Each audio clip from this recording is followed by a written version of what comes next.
வணக்கம். நான் சைதி மீனா. இன்னைக்கு இன்னைக்கு நாம ஒரு எம்ஜிஆர் பாட்டு தான் பார்க்க போறோம்.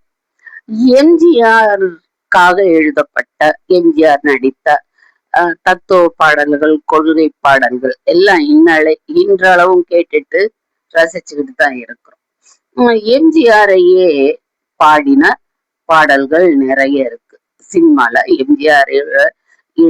எம்ஜிஆருடைய ஒரிஜினல் குணத்தையும் அவர் தோற்றத்தையும் வச்சு பாடின பாடல்கள் நிறைய இருக்கு. உதாரணமா சொல்லணும்னா, அவருடைய தோற்றத்தை வச்சு தேக்கு மரம் உடலை தந்தது, சின்ன யானை நடையை தந்தது, பூக்கள் எல்லாம் சிரிப்பை தந்தது, பொன்னல்லவோ நிறத்தை தந்தது, அந்த மாதிரி உருவம். அப்புறம் பாத்தீங்கன்னா, அவருடைய காலத்தை வென்றவன் நீ, காவியமானவன் நீ, இது மாதிரி நிறைய பாடல்கள் அவருடைய ஒரிஜினாலிட்டி வச்சு எழுதப்பட்ட பாடல்கள் நிறைய இருக்கு.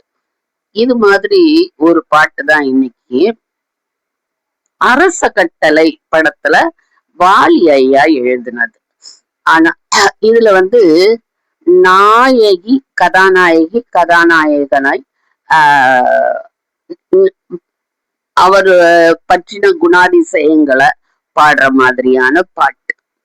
மேலோட்டமா பார்த்தா அப்படித்தான் இருக்கும், நாயகி நாயகனை பாடுற மாதிரி இருக்கும். ஆனா ஆழ்ந்து பார்த்தோம்னாக்கா அந்த பாட்டுல இல்ல, வாலி ஐயா எம்ஜிஆர அவரே பாடுற மாதிரிதான், அதாவது எம்ஜிஆர பற்றி வாலியே பாடுற மாதிரிதான் அந்த பாட்டை எழுதியிருப்பாரு. நீங்க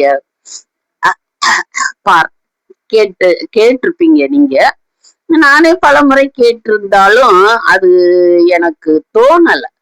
அப்புறமா தான் ரொம்ப சின்ன வயசுல இருந்தே நான் கேட்டிருக்கேன். அப்புறமா அதை யோசிச்சு பார்க்கும்போது அதுல உள்ள உள்ள அர்த்தம் எனக்கு தெரிஞ்சிச்சு. அது எப்படின்னு பாத்தீங்கன்னா,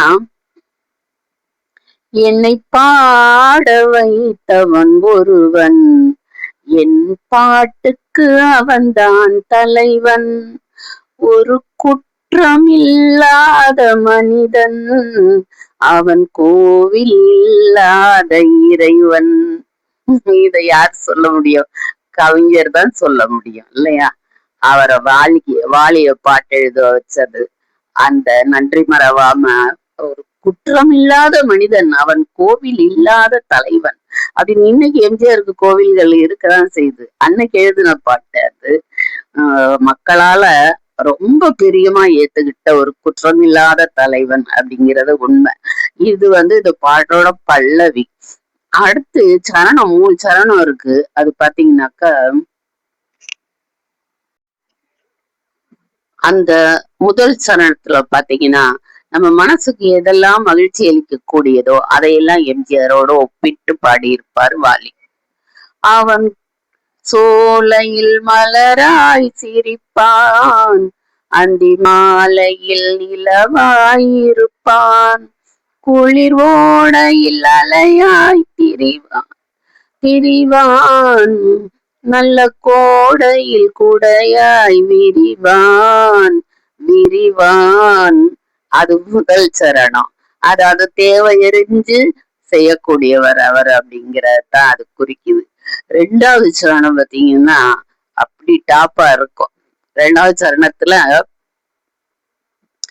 அவன் சபைதனில் எத்தனை ஆட்டம், அவன் தோட்டத்தில் பறவைகள் கூட்டம். இத நான் ஆரம்பத்துல ரொம்ப சின்ன பிள்ளையில பாட்டு பாடிக்கிட்டு திரியும் போது சாதாரணமா தான் நினைச்சேன். அப்புறம்தான் தெரிஞ்சது வாலி ஐயா இது அப்படியே எம்ஜிஆருடைய குணாதிசயத்தை தான் எழுதியிருக்காரு. அந்த பறவைகள்லாம் தட்பவெட்ப சூழ்நிலைக்கு தகுந்த மாதிரி இடம் விட்டு இடம் மாறி வசிக்கும். அத சரணாலயம்னு சொல்லுவாங்க. அது மாதிரிதான் எம்ஜிஆருடைய ராமாவரம் தோட்டம் நலிந்தவர்களுக்கு, தேவைப்பட்டவங்களுக்கு ஒரு சரணாலயமா இருந்தது. அதத்தான் வாலி இப்படி எழுதியிருப்பாரு. அவன் சபைதனில் எத்தனை ஆட்டம், அவன் தோட்டத்தில் பறவைகள் கூட்டம், அவன் கலைகளுக்கெல்லாம் மன்னன், நல்ல கலைஞருக்கெல்லாம் வள்ளல் வள்ளல்.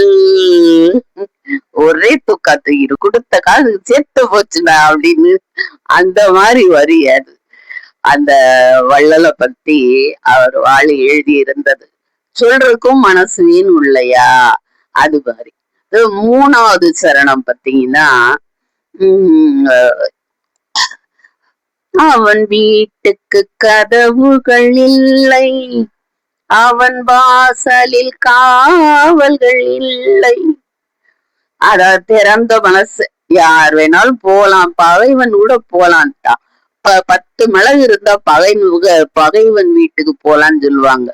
ஆனா எம்ஜிஆருக்கு பகையாளின்னு யாரும் இருந்திருப்பாங்களாங்கிறதே சந்தேகம். ஏன்னா ஒருத்தரோட சின்ன மனக்கசப்பு ஏற்பட்டாலும் மறுநாளே அவங்கள கூப்பிட்டு வச்சு சாப்பிட வச்சு சமாதானப்படுத்தி அப்படி அனுப்புவாராம்.